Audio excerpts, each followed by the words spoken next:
Good evening and welcome to good health. Back pain, cervical, lumbar స్పాండిలైసిస్కి కారణాలేంటి?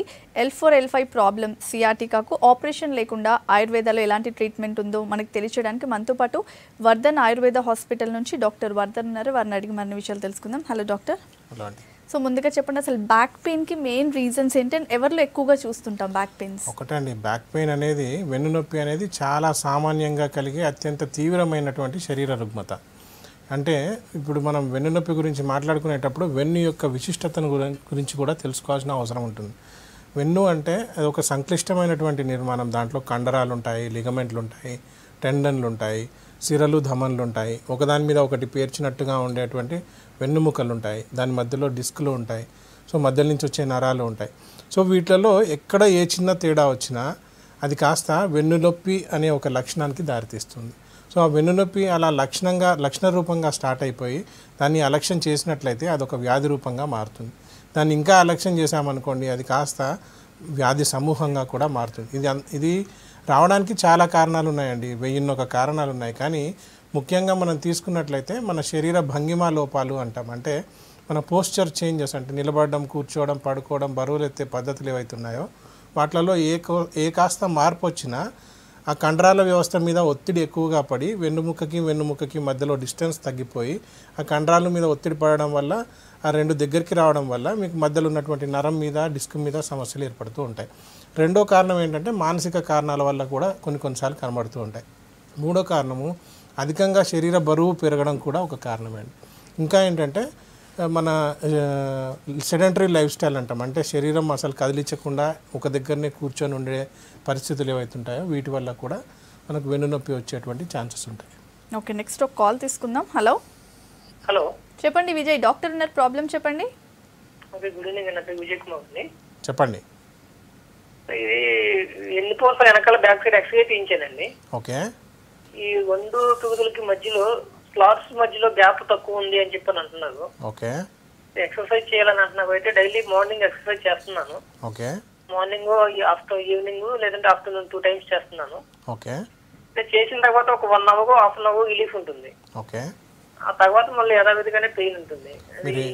Maximum 1.5 years నుంచి అట్లాగే ఉంటుంది. అది మీ ఏజ్ ఎంత? మీరేం చేస్తుంటారు? 30 years అండి. నేను ఎలక్ట్రీషియన్ అండి.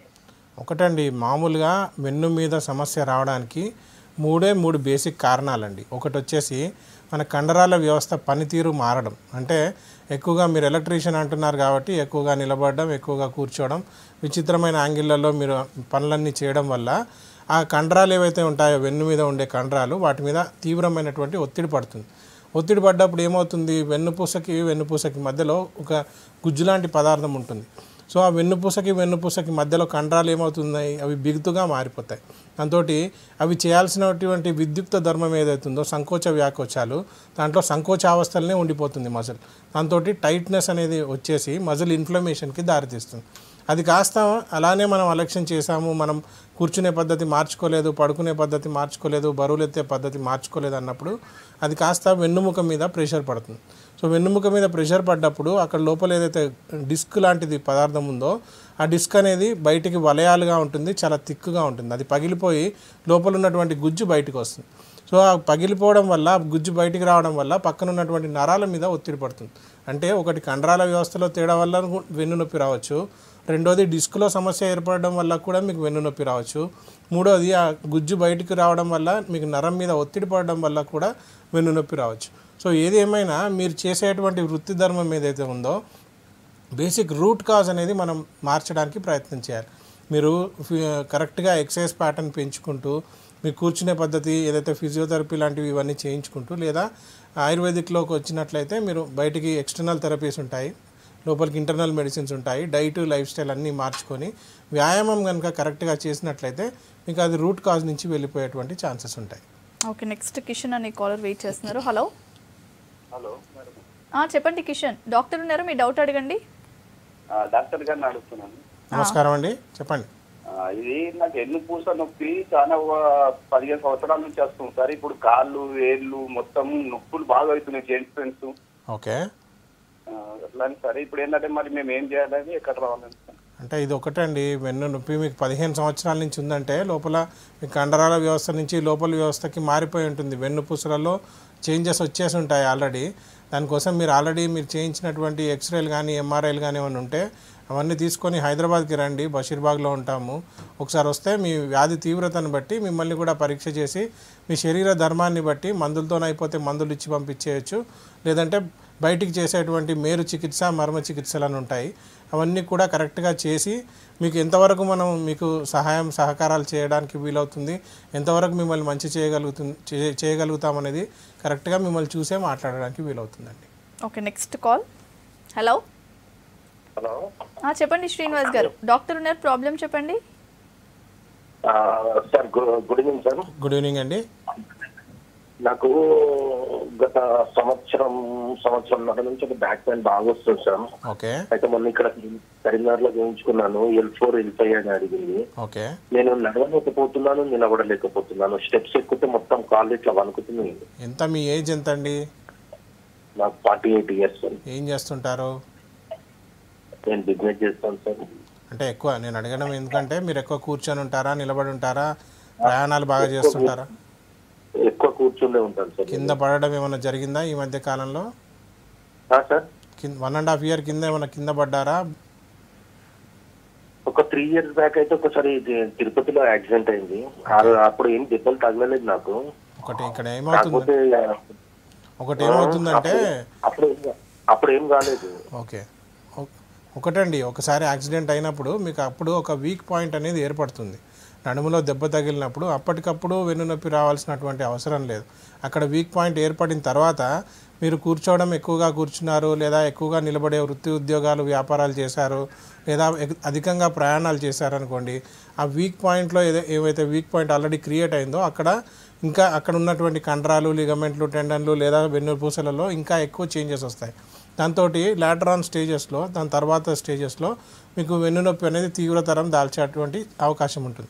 మీరు అన్నట్టు L4 L5లో సమస్య వచ్చినప్పుడు మీరు నిలబడలేకపోతున్నాను, కదలలేకపోతున్నాను అంటున్నారు కదా, అదంతా కూడా సయాటికా లక్షణం అండి. ఇది ఏమవుతుందంటే L3 L4 L5 S1 S2 S3 అనే ఈ 5 డిస్కుల మధ్యల నుంచి ఒకటి లావటి నరం వస్తుంది. అది బొటనవేలు కన్నా తిక్కుగా ఉంటుంది, 1 ఇంచు మందం ఉంటుంది, మరీ లోపలికి కాకుండా మరీ బయటికి కాకుండా సూపర్ఫిషియల్గా ఉంటుంది. సో అదేంటంటే నడుము దగ్గర నుంచి మొదలుకొని తొంటి, తొడల వెనకాల, మోకాలు వెనకాల, పిక్కల వెనకాల, పాదం దాకా పాకేటువంటి సయాటికా నరం అంటాం. ఇది longest nerve in the body. వెనకాల ఒకసారి నరం ఒత్తుకుపోయింది అనుకోండి, ఆ నరం మొత్తం కూడా పైన ఒక తేమ లాంటి పదార్థం ఉంటుంది. ఆ తేమ లాంటి పదార్థం ఎండిపోతుంది. దీన్ని మైలిన్ షీత్ అంటాం. ఆ మైలిన్ షీత్ ఎండిపోయినప్పుడు వాతం పెరుగుతుంది.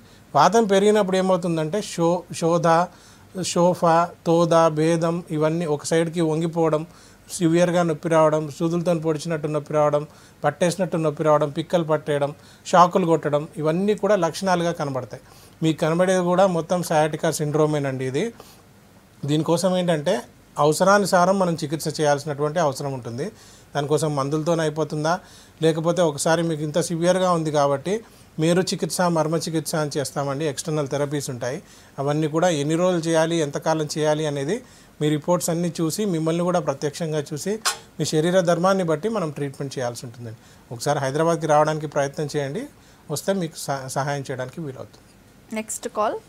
హలో హలో చెప్పండి కుమార్ గారు, ప్రాబ్లం ఏంటో చెప్పండి. మేడం నా ప్రాబ్లం వచ్చేసి sciatica problem, L4 L5 problem, sciatica. చెప్పండి. ఓకే, సయాటికా ప్రాబ్లం ఒకటేనా, ఇంకేమైనా ఉందా?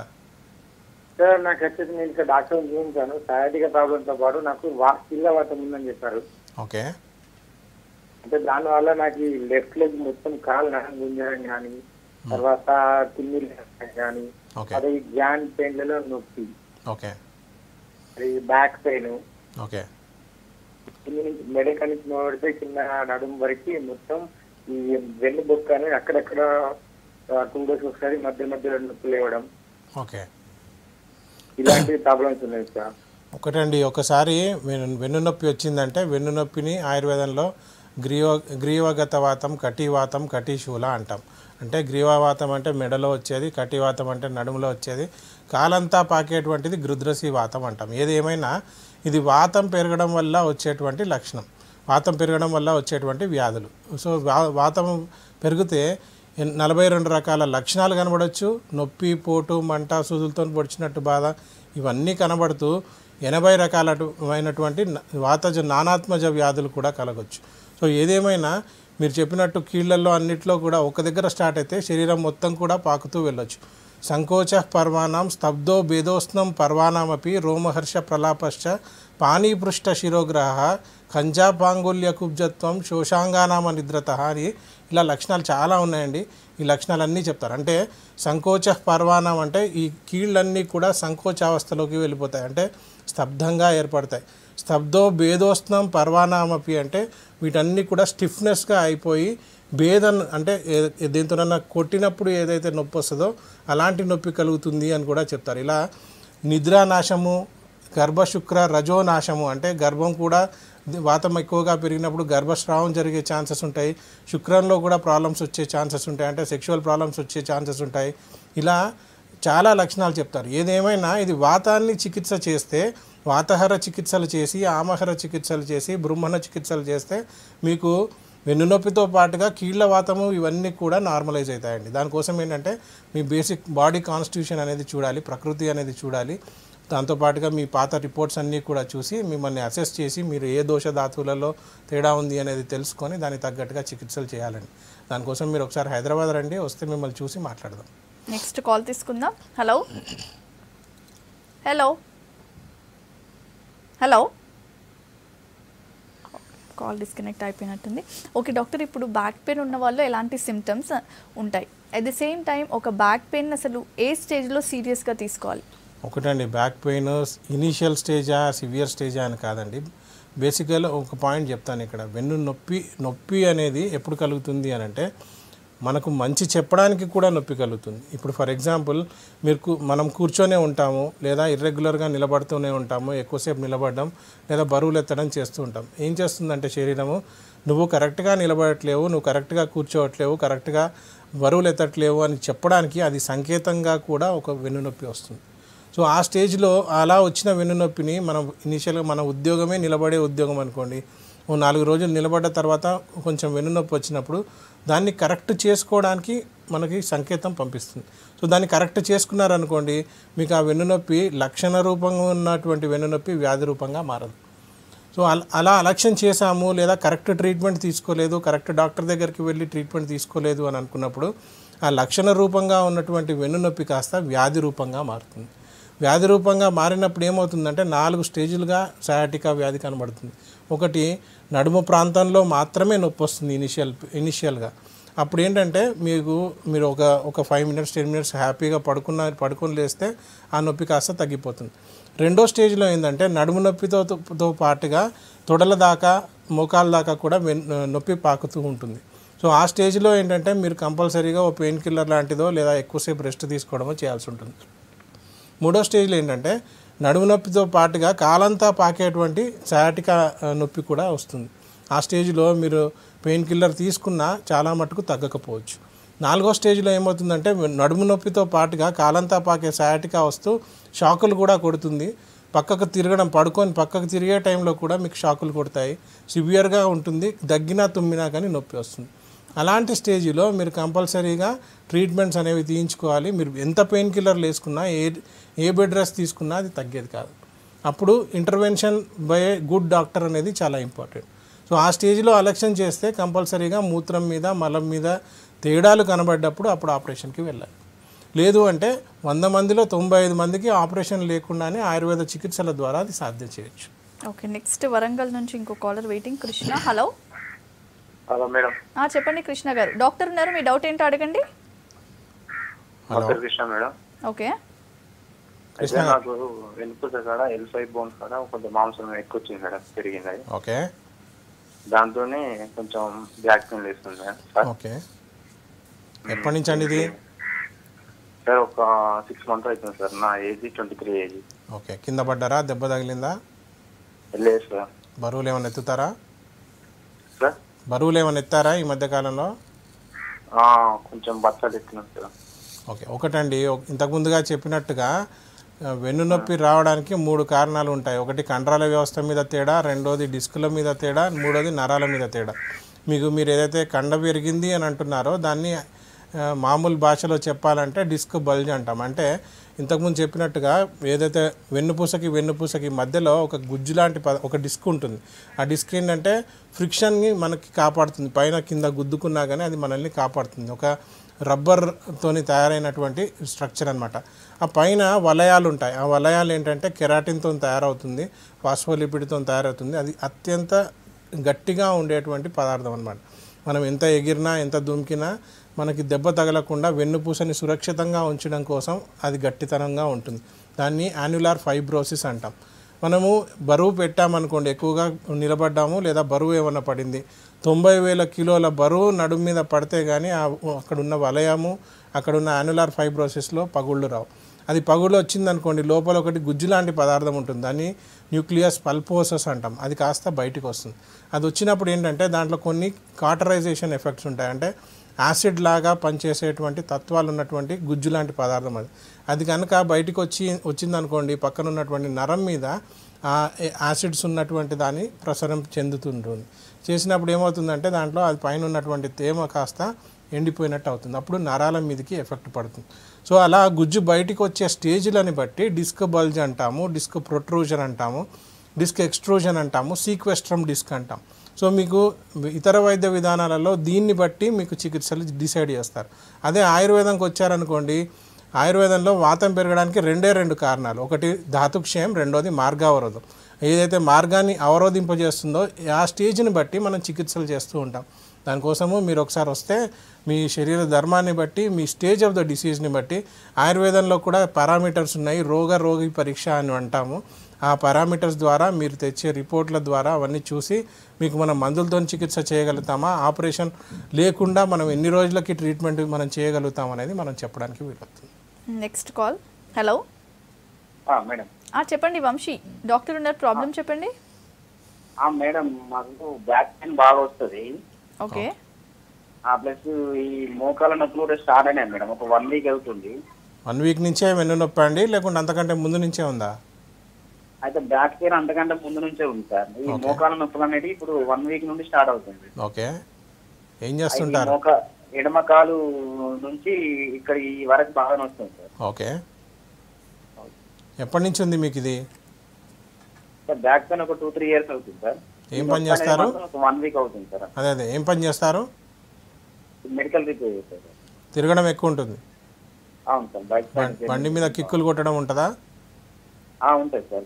ఒకటండి, మనము ఇక్కడ నేర్చుకోవాల్సిన పాయింట్ ఒకటి ఉంది. ఏంటంటే వెన్నునొప్పి వచ్చింది అని దాని గురించి అది వచ్చాక ఏడవడం కన్నా అది రాకముందే మనం దాని నుంచి కాపాడుకునే ప్రయత్నం చేయాలి. నిజానికి ఏంటంటే ఒక చిన్న పాయింట్ చెప్తాను, దాన్ని బట్టి మనం వెన్నుకి ఎంత ఇంపార్టెన్స్ ఇస్తున్నాం అనేది తెలుసుకుందాం. ఏంటంటే ఎప్పుడో 40-45 ఏళ్ళకి పుప్పు పని వస్తుంది అని చెప్పి రోజుకి 2 పూటలు తోముతూ ఉంటాం. ఒక 15 నిమిషాలు 20 నిమిషాలు పొద్దున సాయంత్రం తోముతూ ఉంటాం. కానీ మనల్ని నిలబెట్టే వెన్నుకి, మనకి స్ట్రెంగ్త్ ఇచ్చే వెన్నుకి, మనకు సపోర్ట్ ఇచ్చే వెన్నుకి, మనకు స్టెబిలిటీ ఇచ్చే వెన్నుకి మనం ఎంత టైం కేటాయిస్తున్నాము? మనం 5 నిమిషాలు కూడా మనం దానికోసం కేటాయించట్లేము.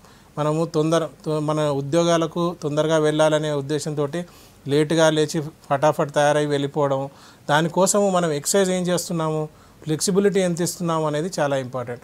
మీరు మెడికల్ రెప్ అంటే మీరు తిరిగేది ఎక్కువ ఉంటుంది, బండి నడిపేది ఎక్కువ ఉంటుంది, కూర్చునేది ఎక్కువ ఉంటుంది, ట్రావెలింగ్ చేసేది ఎక్కువ ఉంటుంది. కాబట్టి వెన్ను మీద కంపల్సరీ ప్రెషర్ పడుతూనే ఉంటుంది. ఆ ప్రెషర్ పడకుండా మనం ఏం చేయాలి అనేది ఆలోచించాలి. వచ్చాక బాధపడడం కన్నా రాకంటే ముందు లేదా వచ్చిన దాన్ని కూడా మనం దాన్ని నార్మలైజ్ చేసుకోవాలంటే మజిల్ ఫ్లెక్సిబిలిటీ అనేది బిల్డప్ చేసుకోవాలి.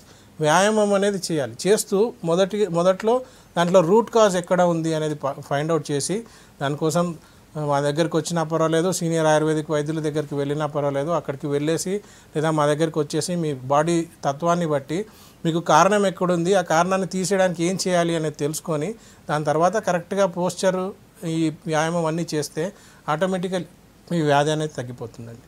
Next call. హలో. నమస్కారం మేడం. నమస్తే, చెప్పండి భూపాల్ గారు. హలో. నమస్కారం అండి, చెప్పండి. హలో, నమస్కారం సార్. నమస్కారం అండి సార్, నేను మెదక్ డిస్ట్రిక్ట్ నారాయణఖేడ్ నుంచి మాట్లాడుతున్నాను సార్. చెప్పండి సార్ నాకు వచ్చేసి ఒక 6 months నుంచి ప్రాబ్లం సార్. ఈ నడుము భాగంలో నుంచి పిరుదులు, తొడలు, పిక్కల నుంచి అరికాళ్ళ వరకు వచ్చేసి నరాలు లాగుతున్నాయి సార్ మార్నింగ్ లేవగానే. ఓకే. మామూలుగా డే టైంలో వాకింగ్ అది వేరే పని ఏదైనా చేసుకుంటే నొప్పి అనేది తగ్గిపోతుంది సార్. కానీ మామూలుగా ఇది నైట్ పడుకొని మార్నింగ్ లేచేసరికి అనేది మళ్ళీ నొప్పి అనేది కంటిన్యూ అయిపోతుంది సార్. ఓకే. ఈ నరాలు మొత్తం నడుము నుంచి అరికాల వరకు 2 వైపుల నరాలు మొత్తం లాగినట్టు అనిపిస్తుంది. సూర్య నమస్కారాలు చేసేటప్పుడు కూడా వంగడానికి వస్తలేదు సార్. ఎప్పటి నుంచి ఇదంతా? 6 months అవుతుంది సార్. అంతకంటే ముందు ఏమైనా కింద పడడం, దెబ్బ తగలడం ఇవన్నీ జరిగాయా? అలాంటిది ఏం లేదు సార్. ఓకే. ఏం పని చేస్తుంటారు? నేను సెక్యూరిటీ సూపర్వైజర్గా చేస్తాను సార్. ఓకే. ఒకటండి, మీకు ఏంటంటే వెన్నులో ఓన్లీ పొద్దున పూటనే వస్తుంది అని అంటే అది మీకు లోపల వేరే ఏ కారణం లేదు. ఎక్స్రేలలో, ఎంఆర్ఐలలో కానీ మీ శరీర ధర్మంలో కూడా ఎక్కడ వెన్నుపూసలో ఎక్కడ ప్రాబ్లం లేకుండా ఓన్లీ పొద్దున్న లేచినప్పుడే మీకు నొప్పి వస్తుంది అంటే మీరు పడుకునేది ఏదైతే ఉందో దాంట్లో తేడా ఉంది అని అర్థం.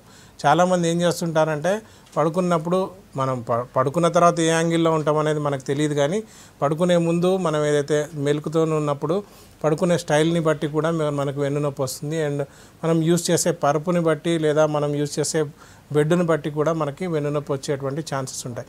ఏదేమైనా మీరు ఒకసారి మీరు ఇంతవరకు ఎక్స్రే, ఎంఆర్ఐలు ఏమైనా చేయించకపోతే ఒక డిజిటల్ ఎక్స్రే చేయించండి. వెన్నుది, నడుముది కానీ మెడది కానీ చేయించండి. దాంట్లో ఏమైనా తేడా ఉందా లేదా అనేది తెలుసుకోండి. దాని తర్వాత మీ పడుకునే స్టైల్ని మార్చేటువంటి ప్రయత్నం చేయండి. మీ బెడ్ అవన్నీ కూడా కరెక్ట్ డాక్టర్ దగ్గరికి వెళ్ళి కరెక్ట్గా మనకి ఎలాంటి మన శరీర ధర్మానికి ఏది సూట్ అవుతుంది అనేది తెలుసుకొని దాని ప్రకారం మనం చేస్తే మీ వ్యాధిని సమూలంగా తీసేసేటువంటి ఛాన్సెస్ ఉంటాయండి. Okay. Next call. Hello. Hello, చెప్పండి సాయి కిరణ్, డాక్టర్ ఉన్నారు, ప్రాబ్లం చెప్పండి. నమస్కారం సార్. నమస్కారం అండి. సార్ నేను నిజామాబాద్ నుంచి మాట్లాడుతున్నాను. చెప్పండి సార్. మా డాడీకి సయాటిక్ ఉంది సార్ తొడలో. ఓకే. మా డాడీకి సయాటిక్ ఉంది తొడలో. ఓకే. అది క్యూర్ కావాలంటే ఏం చేయాలండి? ఇంతకుముందు చాలా హాస్పిటల్కి వెళ్ళాడు. ఓకే. వాళ్ళు సర్జరీ చేసుకొని చేశారు. ఒకటండి, ఇక్కడ ముఖ్యంగా చెప్పాల్సింది ఏంటంటే 100 మందిలో కనుక మనం తీసుకుంటే, అంటే నేను చెప్పేది కాదు, WHO రిపోర్ట్ ప్రకారం out of 100 people only 5 people require surgery. అంటే 95 మందికి ఆపరేషన్ లేకుండా నాన్ సర్జికల్ ప్రొసీజర్స్ ద్వారా, ముఖ్యంగా ఆయుర్వేద చికిత్సల ద్వారా మీకు వెన్నునొప్పిని దూరం చేయొచ్చు. మీకు అంటే మీ ఫాదర్కి వెన్నునొప్పిని దూరం చేయొచ్చు. మరి సర్జరీ ఎప్పుడు అవసరం అవుతుంది అంటే only in case of severe conditions, road traffic accident అయినప్పుడు, లేదా కాలు చెయ్యి అంతా పడిపోయినప్పుడు, లేదా మూత్రము విరేచనము మీకు ఆగనప్పుడు, అలాంటి సిచ్యువేషన్లో మాత్రమే వెన్నునొప్పికి మీకు ఆపరేషన్ అనేది చేయించడం అవసరం ఉంటుంది. సో ఇక్కడ ముఖ్యంగా చెప్పాల్సింది ఏంటంటే సర్జరీ బుక్కులలో కూడా రాసే ఉండేటువంటి ఒక పాయింట్ ఏంటంటే ముందు చేయించుకున్న వాళ్ళని, ఆపరేషన్ చేయించుకున్న వాళ్ళని, ఆపరేషన్ చేయించుకొని వాళ్ళని ఒక 5 సంవత్సరాల తర్వాత కనుక వాళ్ళ నొప్పి ఎంత ఉంది అని క్యాలిక్యులేట్ చేస్తే ఒక సెక్షన్, ఒక రీసెర్చ్ ప్రకారము తర్వాత ఆపరేషన్ చేయించుకొని వానికి ఎంత నొప్పి ఉందో ఆపరేషన్ చేయించుకున్న వానికి కూడా అంతే నొప్పి ఉందని బయటపడింది. సో దీన్ని బట్టి మనం అర్థం చేసుకోవాల్సింది ఏంటి, ఆపరేషన్కి ఎప్పుడు వెళ్ళాలి, ఎప్పుడు వెళ్ళకూడదు అని డాక్టర్తో పాటుగా పేషెంట్ కూడా డిసైడ్ చేసుకోవాలి. నొప్పిని తగ్గించుకోవడానికి మాత్రమే ఆపరేషన్ చేయించుకోవడం పిచ్చితనం అవుతుంది. ఆపరేషన్ లేకుండా, మీకు ఆపరేషన్ కాంప్లికేషన్స్ లేకుండా, పెయిన్ కిల్లర్లు ఇలాంటివి వాడకుండా ఆయుర్వేదిక్ చికిత్సల ద్వారా మీకు వెన్నునొప్పి 100% అంటే 100కి ఎంతగానన్నా 95% వరకు కూడా మనం ఆపరేషన్ లేకుండా చికిత్స చేయడానికి వీలవుతుంది. కానీ మీ ఫాదర్కి ఏ స్టేజ్లో ఉంది, మీ ఫాదర్ శరీర ధర్మం ఏంటి అనేది తెలుసుకొని మాత్రమే చికిత్సలు చేయాలి. అది ఆషామాషిగా చేసేది కాదు, ఫోన్లో కానీ ఇలా టీవీలో కానీ మీకు చికిత్స చెప్పేది కాదు. ఒకసారి మీ ఫాదర్ని తీసుకొని రిపోర్ట్స్ అన్నీ తీసుకొని రండి. మన వల్ల మీకు ఎంత సహాయం చేయగలుగుతాం అనేది మనం చెప్పడానికి వీలవుతుంది.